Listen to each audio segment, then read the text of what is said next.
আজকে pulmonary dynamics নিয়ে একটু কথা বলবো। পালমোনারি ডাইনামিক্স মানে হচ্ছে এখানে ফ্লুইড এক্সচেঞ্জ কীভাবে হবে পালমোনারি ক্যাপিলারিতে, সেটা নিয়ে ডিসকাস করব। প্রথমে হচ্ছে capillary exchange of fluid in lung and pulmonary interstitial fluid. এখানে যে এক্সচেঞ্জটা হবে সেটা হচ্ছে কোয়ালিটেটিভলি সেম অন্যান্য সব পেরিফেরাল টিস্যুর মতো, বাট কোয়ান্টিটেটিভলি একটু ডিফারেন্স আছে। কী কী ডিফারেন্স এখানে? At first, pulmonary capillary pressure হচ্ছে লো, about 7 millimeter of mercury in comparison with a considerably higher functional capillary pressure in peripheral tissue, যেটা হচ্ছে 17 millimeter of mercury. Second, interstitial fluid pressure in lung is slightly more negative than the peripheral subcutaneous tissue.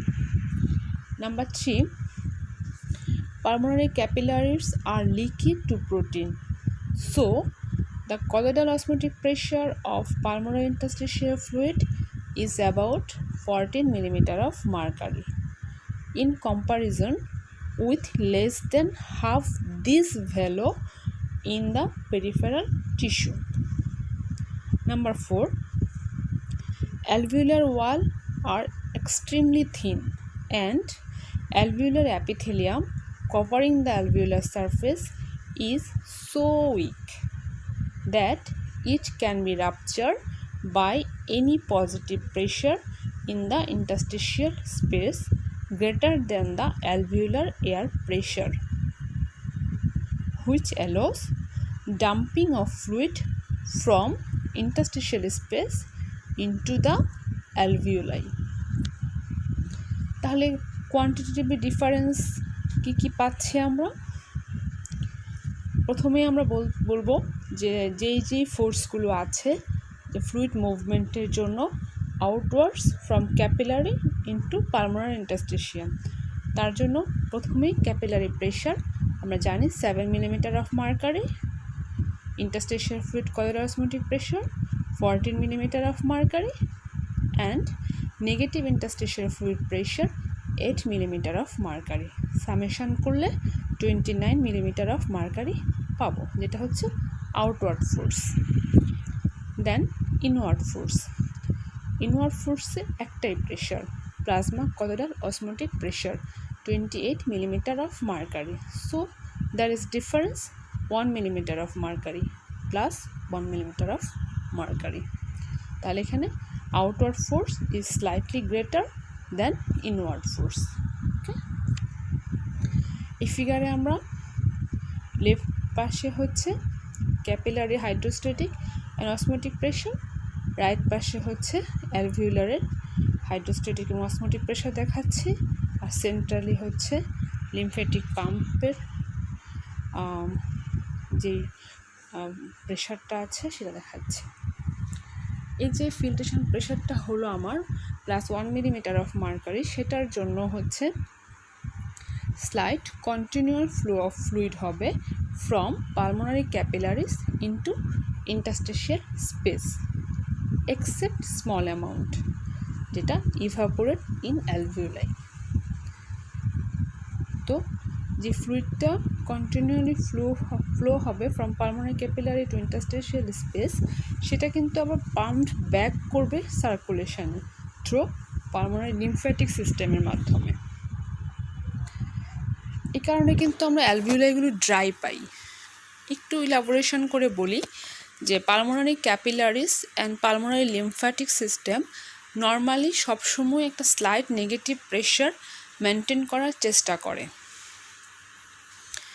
It is clear that whenever extra fluid appear in alveoli, it will simply sucked mechanically into lung interstitium through small opening between alveolar epithelial cells. So this excess fluid carried away through pulmonary lymphatic system. এই জন্য হচ্ছে normal কন্ডিশনে অ্যালভিওলাইগুলো dry হবে, except small amount of fluid থাকবে, যেটা হচ্ছে shifts from epithelium into the lining surface of the alveoli, যেটা অ্যালভিওলাইকে moist রাখবে। তাহলে পালমোনারি ইডিমাটা তা কী হলো? ইডিমা মানে আমাদের বডিতে অন্যান্য জায়গায় যদি ইডিমা যেইভাবে হবে পালমোনারিতেও ঠিক সে একইভাবে হবে। ইডিমা মানে আমরা বুঝি অ্যাকোমোডেশন অফ দ্য ফ্লুইড। আচ্ছা, any factor that increase fluid filtration out of pulmonary capillaries or that impede pulmonary lymphatic functions and causes pulmonary interstitial fluid pressure to rise from negative range to positive range. So এটা কি করবে? rapid filling pulmonary interstitial space and alveoli, এবং সেখানে large amount of free fluid accommodation হবে। Most common cause কী কী আছে pulmonary oedema হওয়ার জন্য? দুটা বলবো আমরা। প্রথম, লেফট সাইডের heart failure or mitral valve disease. Second, damage of pulmonary blood capillary membrane. এটা হবে কেন? Caused by infection. কী কী হতে পারে? Pneumonia, breathing noxious substance such as chlorine gas, sulfur dioxide gas, etc. Each of these mechanism causes rapid leakage of both plasma protein and fluid out of capillaries into lung interstitial space and alveoli. তাহলে pulmonary oedema আমাদের normally হচ্ছে না, এর জন্য safety factor কাজ করবে। আমাদের জানতে হবে সেফটি ফ্যাক্টর আসলে এখানে কিভাবে আমরা বুঝতে পারবো কত, কিভাবে আমরা বের করি। আমরা জানি পালমোনারি ক্যাপিলারি প্রেশার হচ্ছে 7 মিলিমিটার অফ মার্কারি, যেটা হচ্ছে ফ্লুইডকে মুভ করবে ক্যাপিলারি থেকে ইন্টারস্টিশিয়াল ফ্লুইডে। আর plasma colloid osmotic pressure 28 millimetre of mercury, যেটা হচ্ছে ফ্লুইডকে মুভ করবে from interstitial space to capillary.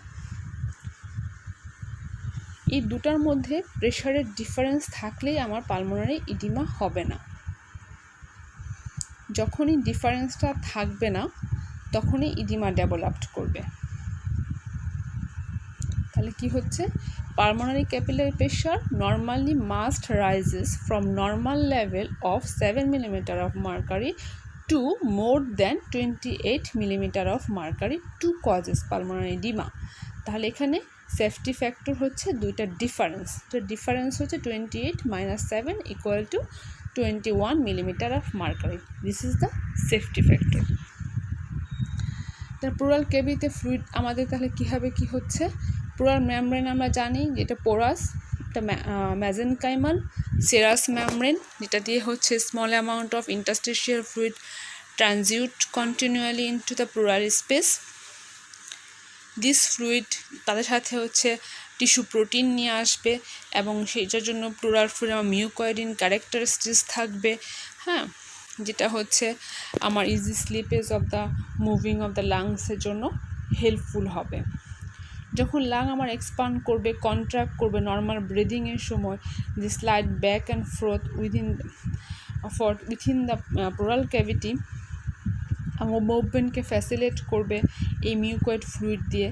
যদিও সেটা অল্প, খুবই ফিউ মিলিমিটার, কিন্তু সেটা আমাদের লাংয়ের মুভমেন্টকে স্মুথ করবে।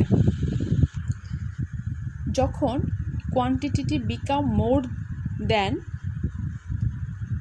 barely enough to begin flowing in pleural cavity, excess fluidটা হচ্ছে pumped away by lymphatic vessels opening directly from pleural cavity। কোথায়? mediastinum, superior surface of diaphragm and lateral surface of the parietal pleura।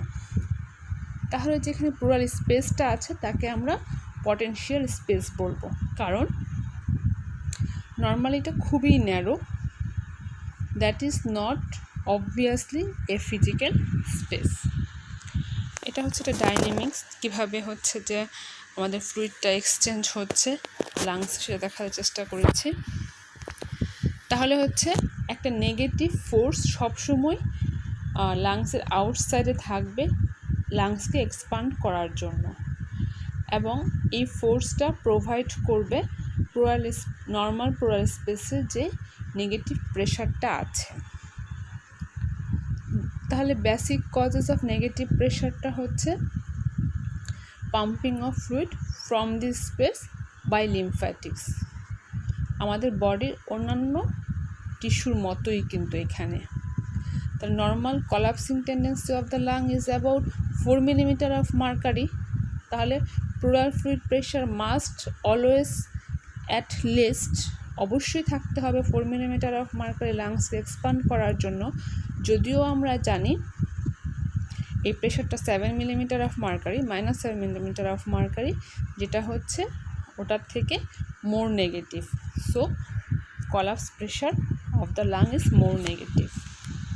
তাহলে pleural effusion আমরা তাহলে এখানে কি হচ্ছে, এই negativity of the pleural fluid pressure keeps আমাদের normal লাংসকে pull against the bilateral pleura of chest cavity except small amount of mucoid fluid, যেটা লুব্রিক্যান্ট হিসেবে কাজ করে। তাহলে আমরা প্লুরাল ইফিউশন বলতে কি বুঝি, যে collection of large amount of free fluid in plural space.